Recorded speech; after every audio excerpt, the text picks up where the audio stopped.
In the journey of wealth creation and accumulation, there are necessary things you need to carry along this journey. And one of the most important things you must have is saving skills. You need saving skills to build your wealth and to accumulate a lot of it for your future and for your generations to come. My name is Hawa. You're welcome to an exciting episode. You're welcome to our YouTube channel. Kindly consider subscribe and to turn on notification buttons to always get our videos and to ride with us in this exciting journey. So today I'll be talking about savings and how to ensure you save and you save in the right places. So what are the tips you need to know about savings? A lot of people save and have issues later, even though they are able to conquer the monster of called spending. They work on their character, they work on their behaviors, but still they save and could still not achieve a lot. They could not achieve that the wealth creation we all desire.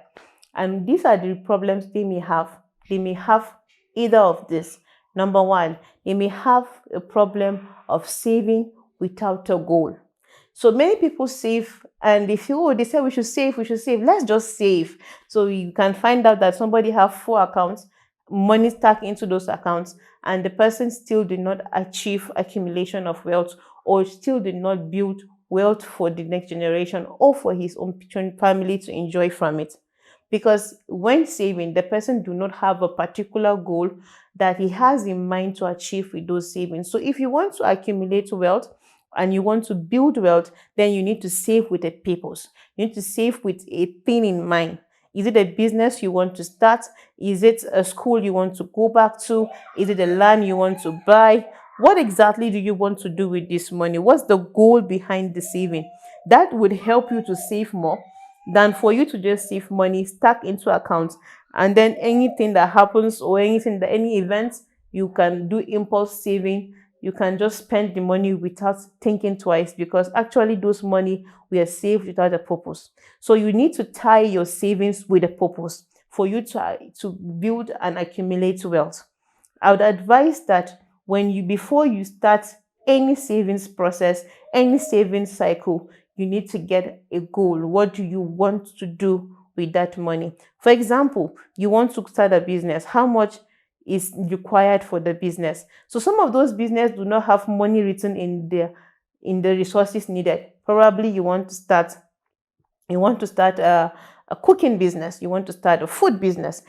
It is not money that is required, but you require items to start this business. You require parts, you require a place where you can sell a lot of things. So you need to look out for how much that would cost, and then divide it by the number of months you can save to get it done. Then you can start saving, right? But if you just save money without a goal, then it's actually an effort in fertility. Number two, saving without a time frame. So people will just be saving, saving. Okay, I'm able to get that. I'm able to get a goal. I want to open a business. I know the amount that I need to get, but there is no particular time frame attached to these savings. So you realize that somebody is saving for a mini business to start, but the person is saving for years and could not achieve that goal. So it is good for you to see with time. That will help you to manage your spending habit. That will help you to manage your impulse buying, because you have a goal, you have a time frame, you are working with deadlines, you're working with visions. You want to finish this within a month, you want to finish within 2 months, we want to finish within a year, within a quarter year, and all. So it is very good you sit down and you look at the time frame you need to save for this business. A lot of times you would find out that when you put time frame to things, you achieve them quicker than when you just leave it without boundaries. So I would advise you sit down, you look at your finances, you look at your income, you look at for your expenses, what you need to spend on, and then carve out an amount that will meet up to the deadline you have, and you start saving. In that way, you don't do impulse buying, because once you buy in that way, it's affecting the overall budget you have, and you may end up in loans, which is something I want to talk about on a different video about debt. You find out that you enter into debt even though you're able to save, but now you are in debt because, like I said in my last video, you can help yourself by saving in places where you cannot touch this money.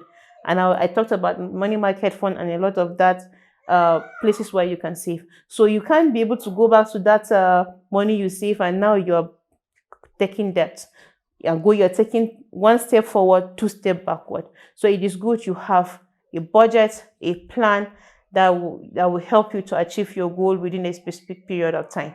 Number three, we realize that people save in places where they can go and take. So if you're saving in a place where you can go and take, you are having two risks. And the usual places where we save this kind of money is either in the banks or you save this money. There is this African thing they call ajo. You save it in a box in under your bed, and also you can only go back and just pick the money and keep spending. So that would not allow you to discipline yourself in keeping.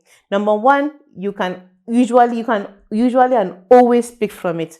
Number two, inflation and devaluation will happen. Naira devaluation will happen on your money, and after that period of, even if you are successful in keeping the money till the time frame you actually set for yourself, you find out that the money is no longer important for you because it will not be able to meet up to your goal. It has reduced with about 10 or 20%. So if naira devaluation is 20%, remember this money does not have money babies, right? So it does not have any increase on it. You have zero profit and you are minus 7% or minus 20% inflation rate on the amount. So you're 20% or 7% less richer than when you even started. So it is very good you save in places where you cannot touch. And those places are fixed deposit, money market fund.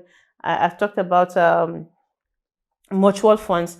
This gives you money babies that will cover for your inflation and your devaluation rate. Number four, you need to be very careful with what you can, what, where and how you save.